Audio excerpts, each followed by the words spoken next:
여러분, 최악의 부채 대국 이러면 언뜻 생각나는 데가 베네수엘라죠. 그런데 일본도 만만치 않습니다. 일본도 그 어느 곳보다가 부채가 많다 이렇게 이야기합니다. 일본 정부 부채요. 여러분, 아이고, 우리가 상상하기가 겁날 정도로 많아요. 1216조 엔입니다. 1216조 엔. 예. 우리 돈으로 따지면 1경 2488조입니다. 장난 아니죠. 네, 김성원님 감사합니다. 슈퍼챗 감사합니다. 예. 진짜 장난 아닙니다. 1경 2488조라고 그러니까 이게 뭐 상상하기가 겁나죠. 우리나라 부채가 얼마라고요? 원래 1000조가 될까 말까 한다 그러잖아요. 1000조가 우리 경제에서는 엄청난 부담이 되는 거 맞아요. 그런데 일본은 그러면 1경 2488조인데 이거 부담 안 될까요? 예. 일본이 그렇게 되면 망할 수 있을까요? 글쎄요. 제가 단언하건대 일본은 망하지 않는다. 왜일까요? 왜는 제가 천천히 설명을 하겠습니다. 이렇게 부채가 많은데도 일본은 망하지 않는다. 이게 일단 결론입니다. 사실 부채 비율 보면요. 일본 장난 아니에요. 베네수엘라 다음입니다. 베네수엘라가 가장 부채가 많다는데 GDP 대비 304%거든요. 나라도 아니죠 뭐. 베네수엘라 돈은 돈도 아닙니다. 아무도 돈이라고 생각 안 해요. 예. 한 차 싣고 가면 밥 한 끼 먹을까 말까 한다고 이야기할 정도로 예. 돈의 가치가 없다고 이야기합니다. 일본도 부채 보세요. 일본도 지금 부채가 예, 258%입니다. 크죠? 여기에 그리스는 156%, 이탈리아가 죄송합니다. 그리스는 213%, 이탈리아가 156%, 미국이 127%예요. 대한민국은 49%. 적다고 생각하시죠. OECD 평균 G20 평균이 86%니까 우리는 굉장히 적다고 생각을 하는데 우리가 봐야 될 게 있습니다. 부채 비율이 많은데 나라가 망한 나라가 어디예요? 여기서 보면 베네수엘라 망했죠. 그리스가 망했습니다. 예. 나머지는 부채 비율이 많은데도 안 망했어요. 이들의 공통점은요. 기축통화가 아니라는 사실이죠. 베네수엘라 화폐가 기축통화가 아니고 그리스 화폐가 기축통화가 아니라는 사실, 여기에 주목해야 됩니다. 대한민국도 기축통화가 아닙니다. 예. 이게 가장 중요한 거라고 제가 늘 말씀을 드렸습니다. 그러면 비기축통화 중에서 부채 비율이 이래 적은 거냐? 평균 내면 우리가 적지는 않습니다. 많습니다. 그렇기 때문에 부채가 늘어나는 것은 우리에게는 충격이 될 수 있다는 이야기지요. 그럼 일본은 그러면 256%나 되는데 그리스는 망해서 구제금융을 계속 받고 있는 형편이지 않습니까? 예. 그런데 왜 일본은 그럼 예. 이게 쉽게 말하면 안 망하지 않을까? 이 망하지 않을까는요. 아주 간단합니다. 아주 간단합니다. 뭐냐? 이겁니다. 부채 보유를 한 나라가 일본의 부채를 가지고 있는 곳이 전부 다 일본 내에 거의 있다는 겁니다. 여기서 보시면 해외에서 갖고 있는 건 7%밖에 안 돼요. 7%. 일본 은행이 48% 갖고 있고요. 보험이나 연기금이 24% 갖고 있습니다. 예금 취급기관이 13% 갖고 있고요. 공적연금이 4%, 가계가 1%, 기타가 3%예요. 그러니까 해외에서 7%를 가지고 있는 게 고작 해외에서는 7% 갖고 있습니다. 그러니까 안 망하는 거예요. 그러니까 예, 그만큼 일본은 부채 비율이 높더라도 쉽게 말하면 이 부채 비율 안에 성장할 수도 있다는 이야기예요. 물론 일본이 성장하지는 못합니다. 일본이 성장하지는 못해요. 사실 일본이 이렇게 된 것은요, 까불다가 이렇게 됐잖아. 사실 까불다가 이제는 노라고 말할 수 있다 이렇게 이야기하면서 사실 일본이 잘난 척 했잖아요. 잘난 척. 예, 그게 1980년대예요. 1989년만 하더라도 일본 경제는요, 예, 부채 비율이 14%밖에 되지 않았습니다. 그러다가 예, 이제는 노라고 말할 수 있다 하면서 미국에 대들다가 프라자 합의가 일어나죠. 프라자 합의에서 일본의 환율은 쉽게 말하면 올렸어요. 예, 올렸단 말이 이게 가치를 올렸다는 이야기입니다. 가치를 올리면 어떻게 됩니까? 엔화가 강세가 되죠. 엔화가 강세가 되면 수출하기가 굉장히 어려워집니다. 쉽게 말하면 환율 전쟁에서 일본이 대패한 거예요.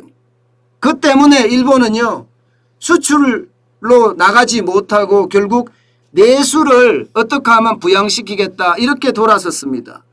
그러면서 부동산이 올라가고 예, 주식이 올라가고 난리를 쳤죠. 예, 결국 그게 한꺼번에 터진 게 1990년대예요. 1990년대 터지기 시작하면서 이거 진짜 정신 없었거든요. 잃어버린 30년이 됐다 이야기할 정도로 복합 불황에 닥쳤습니다. 사실 일본은 예, 이 위기를 내수를 부양시키기 위해서 재정을 굉장히 많이 풀었어요. 그런데 재정 풀으면 이게 소비로 일어나야 되는데 소비로 안 일어났습니다. 전부 다 저축하고 장롱 속에다 넣었습니다.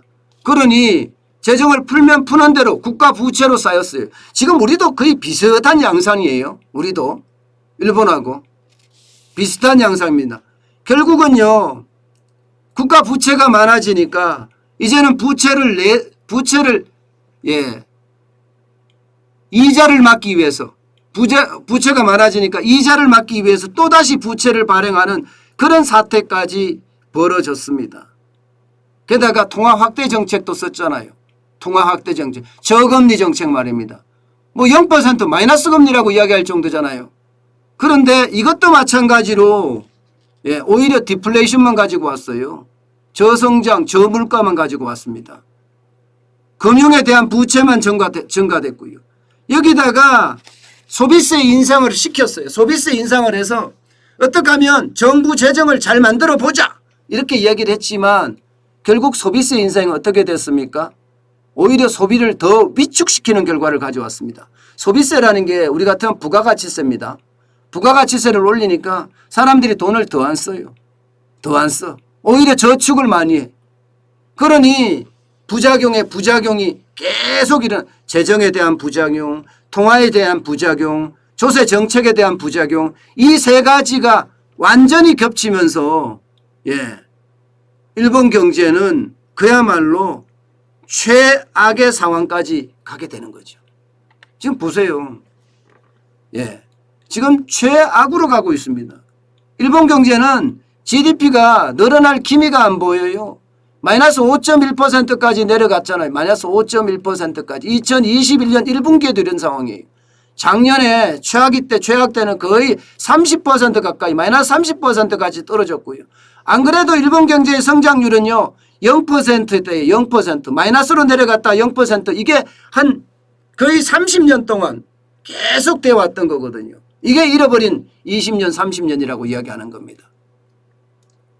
이렇게 일본 경제는 지금 예, 침몰하는 경제라고 이야기할 정도로 심각해요. 게다가 이게 국운이라고 봐야 되죠. 올림픽도 작년에 개최하려고 하다가 못했죠. 이제 내일 모레면 올림픽이 개최됩니다. 일본 적어도 4조 원 이상의 적자가 난다고 이야기해요. 일본을 홍보하고 일본을 많은 사람들이 오길 바랬었지만 사실 코로나 때문에 선수단들도 지금 불참할 가능성이 높아졌어요. 선수단들도. 예. 그렇게 되니까 일본은 진짜 오랫동안 경제 강국을 누려왔습니다. 그렇지만 지금 일본은 침몰하고 있다. 이렇게 이야기들을 하고 있습니다. 문제는 앞으로인데요.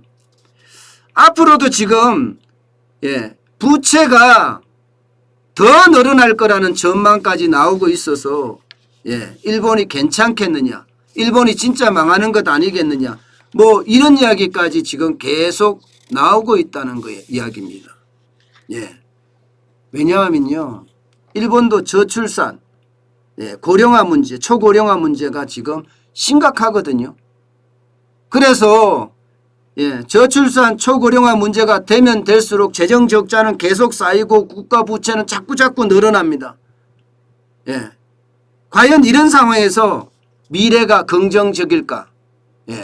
여기에 대해서는요, 여러분, 지금 일본 미래에 대해서는 물음표를 달아요. 이제 계속 선진국으로 계속 1등 국가로 남아있을 거냐는, 이거는 이제는요 망하지 않는다 이렇게는 이야기했지만 이제 1등 국가로 계속 남을 거냐에 대한 것은요 점점 물음표가 늘어나고 있습니다.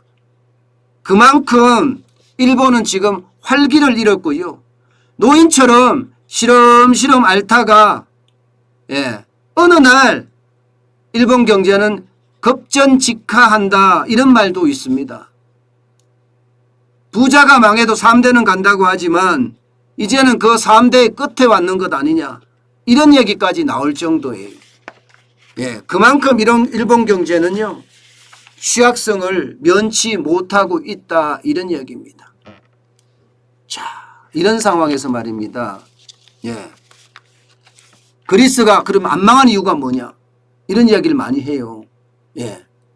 아니, 그리스가 망한 이유는 뭐냐, 일본보다 부채가 적은데 그리스가 망한 이유는요 부채의 대부분을 외국의 중앙은행이나 외국의 기관들이 가지고 있었습니다.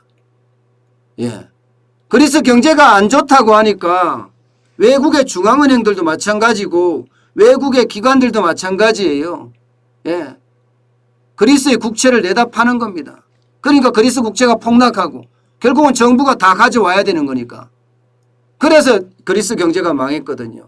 그나마 일본은 채권 자체를 국내에서 많이 갖고 있다. 93%를 국내에서 갖고 있다고 하니까 그나마 다행이라고 이야기하지만 앞으로는 쉽지 않을 거라는 이야기가 지배적입니다. 사실 그렇게 따지면 대한민국의 부채도 점점 생각을 해봐야 되는 수준이에요. 지금 부채가 뭐 48%다 49%다 이렇게 이야기를 하고 있지만요. 앞으로 계속 늘어나는 구조로 되어 있거든요. 늘어나는 구조로.